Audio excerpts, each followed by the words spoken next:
Okay, I don't want to skip a step here so you guys see how this goes down. To swap out this compressor, I took the top plate off just, so I can see a little better.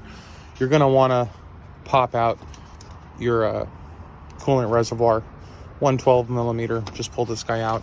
I made a copy, my ugly drawing. I don't even know which way is up. I think it's like this.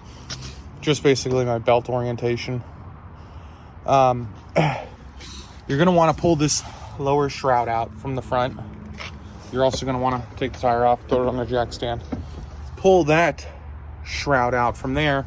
Now you have complete access, to your belts so you can line everything up. This is actually where the AC compressor will mount. Yeah, I know. My car's leaking a ton of oil. I don't care. It's got like 190,000 miles on it, and we hardly ever have to do anything to it. It's just a money saver. So we have one bolt goes in here, one bolt goes in here, and the other one goes over here. Mount it back up.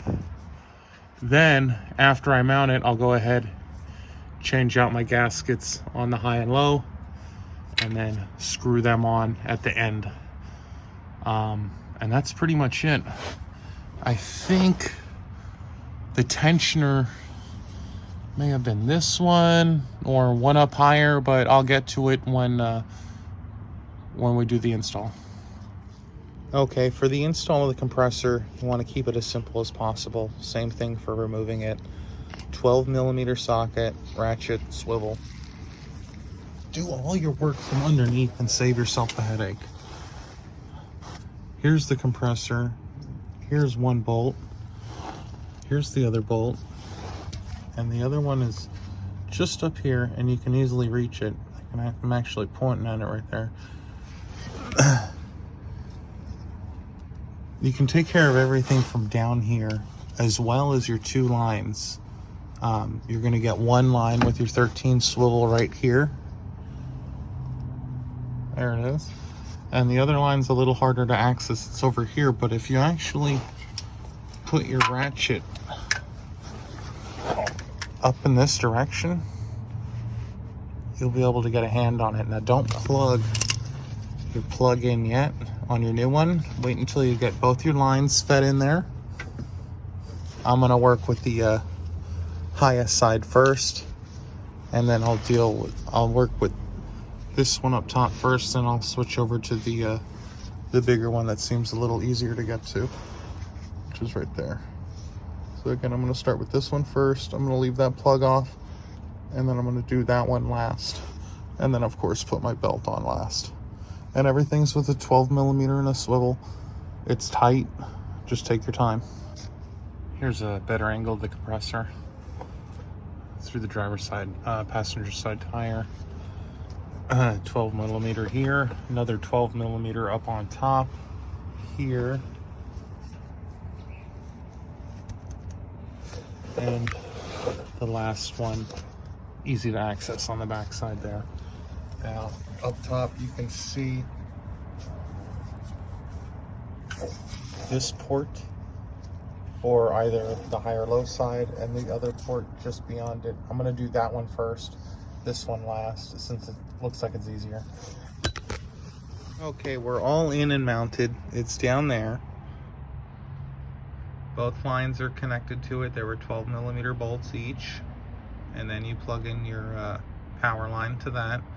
I also changed out the gaskets that were on the aluminum hose without trying to scratch the hose. They gave me quite a few extra gaskets. These are some of the old ones, and yeah, pretty straightforward. Popped it in. I didn't do any specific torque setting for mounting the compressor. I just kind of went as hard as I could because it's steel brackets, steel bolts. For the line, I wasn't too concerned. I just got it really good and tight.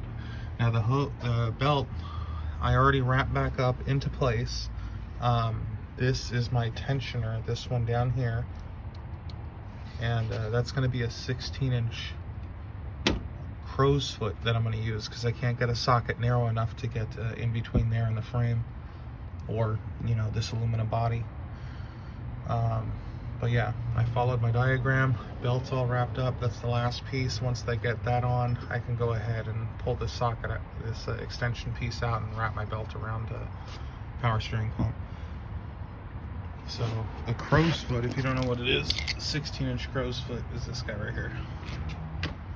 So that's going to go in there, hook on, give me the leverage that I need to strap the belt up. Okay, that was super quick, but I think I'm super lucky doing it by myself. This is definitely 2 people. You need one person to leverage that tensioner so that you can pop the belt on. I chose the power steering because, you know, it's a big pulley and it's right up here at the top, easy to get to. But it's in. Everything started right up, running good, smooth. The belt looks flawless.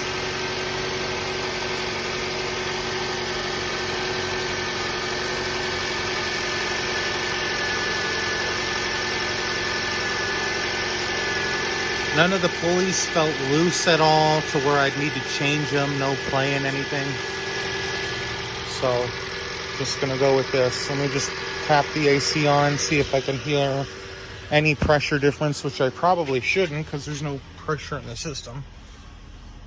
So nothing's gonna happen, I don't believe. Yeah, nothing happened. Oh, but I did notice a little RPM.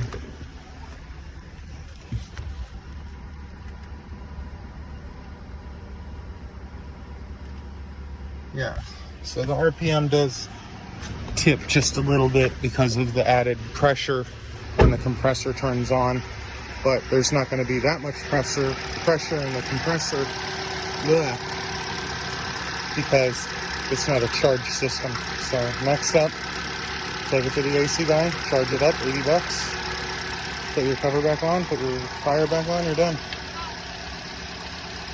So an $875 job was 400 bucks.